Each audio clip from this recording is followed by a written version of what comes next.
राधे राधे दोस्तों। इंदिरा एकादशी व्रत की कथा। युधिष्ठिर ने पूछा, हे मधुसूदन, कृपया करके मुझे यह बताइए कि अश्विन के कृष्ण पक्ष में कौन सी एकादशी होती है। भगवान श्री कृष्ण बोले, राजन, अश्विन महाराष्ट्र के अनुसार भाद्रपद के कृष्ण पक्ष में इंदिरा नाम की एकादशी होती है। उसके व्रत के प्रभाव से बड़े बड़े पाप का नाश हो जाता है। नीच योनियों में पड़े हुए पितरों को भी यह एकादशी सद्गति देने वाली है।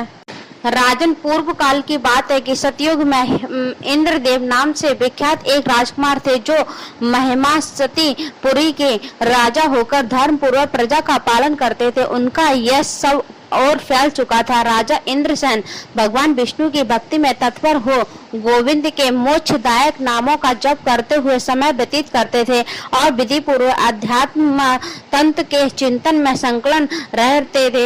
एक दिन राजा राजसभा में सुख पूर्वक बैठे हुए थे।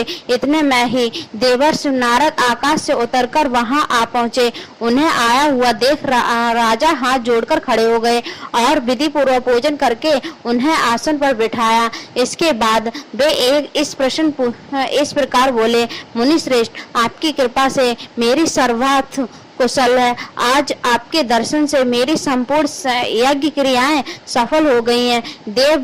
देव श्री अपने आगमन का कारण बताकर मुझ पर कृपा करें। नारद जी ने कहा, नृप श्रेष्ठ, सुनो, मेरी बात तुम्हें आश्चर्य में डालने वाली है। मैं ब्रह्मलोक से यमलोक में गया था। वहां एक श्रेष्ठ आसन पर बैठा और यमराज ने भक्ति पूर्वक मेरी पूजा की। उस समय यमराज की सभा में मैंने तुम्हारे पिता को भी देखा था। वे व्रत भंग के दोष से वहां आए थे। राजन, उन्होंने तुमसे कहने के लिए संदेश दिया है, उसे सुनो। उन्होंने कहा कि हे बेटा, तुम इंदिरा एकादशी का व्रत पुण्य देकर स्वर्ग में भेजो। उनका यह संदेश लेकर मैं तुम्हारे पास आया है। राजन, अपने पिता को स्वर्ग लोक की प्राप्ति कराने के लिए इंदिरा एकादशी व्रत करो। राजन ने पूछा, भगवान कृपा करके इंदिरा एकादशी का व्रत बताइए। किस पक्ष में, किस तिथि और किस विधि से यह व्रत करना चाहिए। नारद जी ने कहा, राजेंद्र सुनो, मैं तुम्हें इस व्रत की शुभ कारक विधि बतलाता हूँ। अश्विन माह के कृष्ण पक्ष में दशमी के उत्तम दिन को श्राद्ध युक्त चित्त से प्राप्त काल स्नान करो। फिर मध्य काल में स्नान करके एकाग्र चित्त हो एक समय भोजन करो तथा रात्रि में भूमि पर सोहो। रात्रि के अंत में निर्मल प्रभात होने पर एकादशी के दिन दातून करके मुंह धो। इसके बाद भक्ति भाव से निम्नलिखित मंत्र पढ़ के कुछ उपवास का नियम ग्रहण करो। इस प्रकार नियम करके मध्य काल में पितरों की प्रसन्नता के लिए शालिग्राम शिला के सम्मुख विधि पूर्वक श्राद्ध करो तथा दक्षिणा से ब्राह्मणों का सत्कार करके उन्हें भोजन कराओ। पितरों को दिए हुए अन्नमय पिंड को सूंघकर गाय को खिला दो।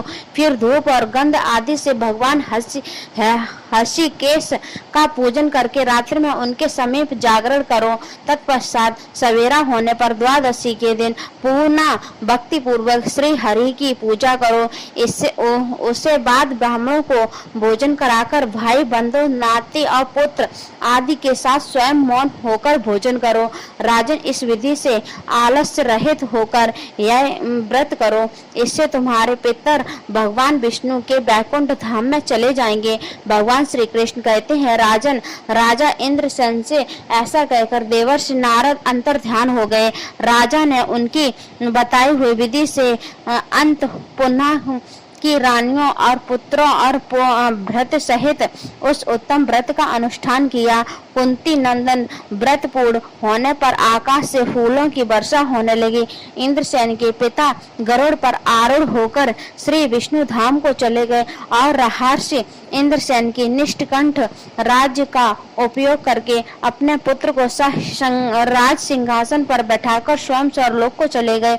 इस प्रकार मैंने तुम्हारे सामने इंदिरा एकादशी व्रत के महात्म का वर्णन किया है। इसको पढ़ने और सुनने से मनुष्य सब पापों से मुक्त हो जाता है। राधे राधे।